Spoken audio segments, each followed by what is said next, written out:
We were to start with what is called as बच्चों methods of measuring elasticity. Percentage method हम already पढ़ चुके हैं, अगर लोगों को याद हो तो एक छोटा सा 5 मिनट का इस पर रिविजन कर लेंगे।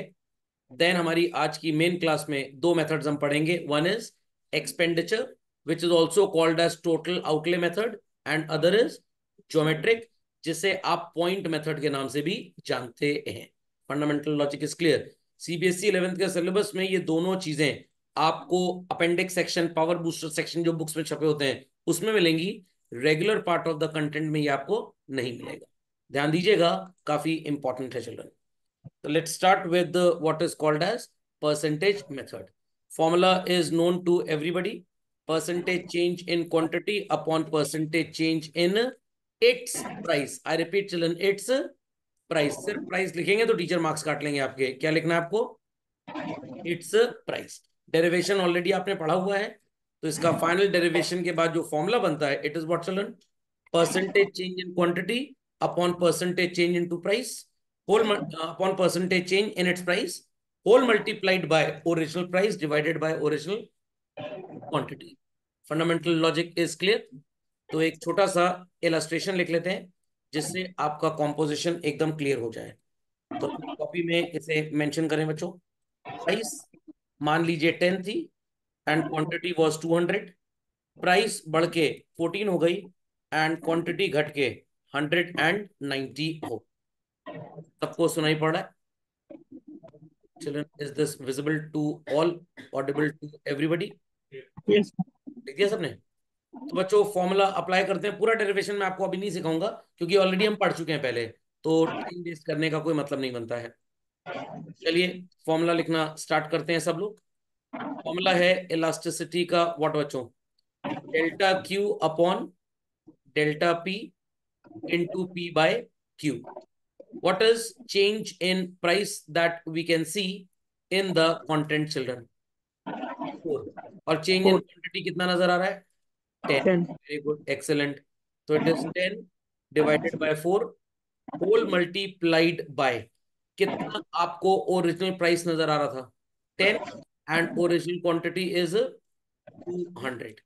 तो into two called 10 divided by 200। Easy. तो 0 0 बन गया हीरो, 0 0 बन गया hero. It is 1/4। What is 1/4 sounding to be children? 0.25। I repeat children, 0.25। तो इट इज प्रैक्टिकली 1 से कम है बच्चों या 1 से ज्यादा है? कम है 1 से कम है। आंसर हमेशा माइनस में ही आएगा, बट आपको माइनस लिखने की जरूरत नहीं है। टीचर्स प्री अंडरस्टैंड दिस कि ये माइनस ही है, क्योंकि अगर बच्चों हम माइनस लिखने लग जाएंगे हर आंसर में जो कि आ रहा है, तो हर बार आपका आंसर लेस देन 1 ही होगा। तो फिर मोर देन 1, 1, 0, इन्फिनिटी तो कभी आप बोल ही नहीं पाएंगे। तो वो बात डिफॉल्ट है, तो आपको लिखने की जरूरत नहीं। Is that clear? तो बच्चों याद करिए, जब आंसर लेस देन 1 होता था तो आप इसे किस तरह की इलास्टिसिटी बोलते थे? In elastic demand. मतलब प्राइस में 40% का चेंज आने के बाद भी हमारे एग्जाम्पल में क्वांटिटी चेंजेस ओनली बाय 5%। तो ये तो एक पार्ट ऑफ द थ्योरी था। मैं एक और डेरिवेशन आपको दिखा देता हूँ जिससे आपका कॉम्पोजिशन थोड़ा और ज्यादा क्लियर हो जाएगा। Ready to understand? Ready to understand children? तो ड्रॉ करिए कंटेंट और फॉर्मूला लिखने को तैयार हो जाए।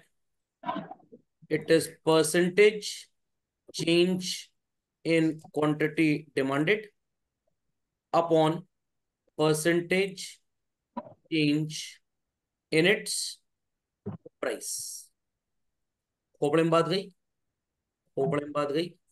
क्वांटिटी में कितने यूनिट्स का चेंज नजर आ रहा है बच्चों?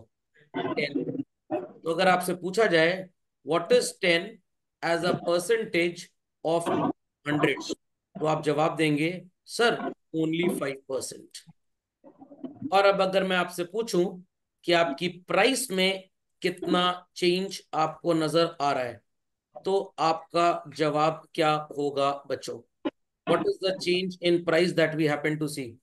प्राइस में कितना चेंज आ रहा है भाई? 4. Rupees. 4 rupee as a percentage of 10 is what percent? आपका जवाब होगा बच्चों 40%। तो percentage change in price is 40, whereas percentage change in quantity is only 5. 5 upon 40 क्या जवाब आएगा? 1 upon 8। Excellent answer. 1 upon 8 को जब आप कन्वर्ट करेंगे डेसिमल में तो आपका जवाब क्या आएगा बच्चों? 0.25। चलो यहाँ पे एक छोटी सी मिस्टेक हो गई, जरा मरम्मत कर लीजिए।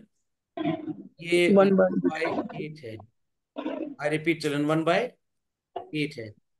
तो it is not 0.1, sorry, 25, rather it is 0.125।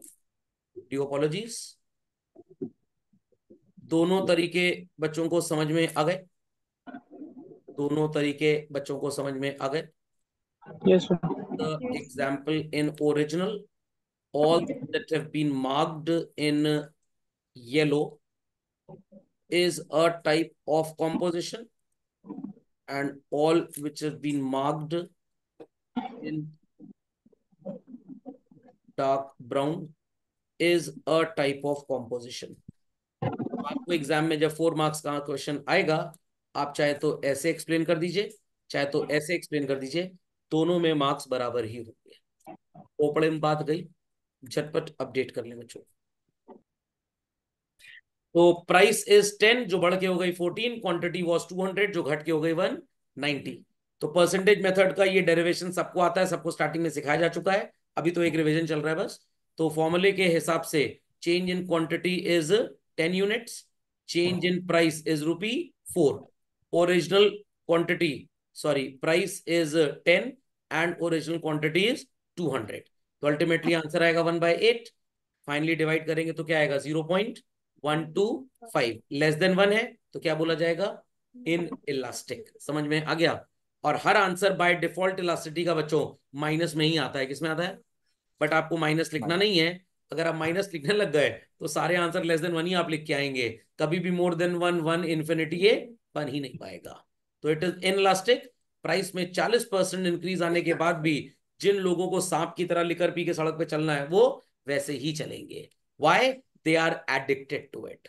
और अगर इस तरह से एक्सप्लेन करना चाहते हैं, percentage change in quantity, 10 unit 200 unit का कितना परसेंट होता है? Answer is 5%।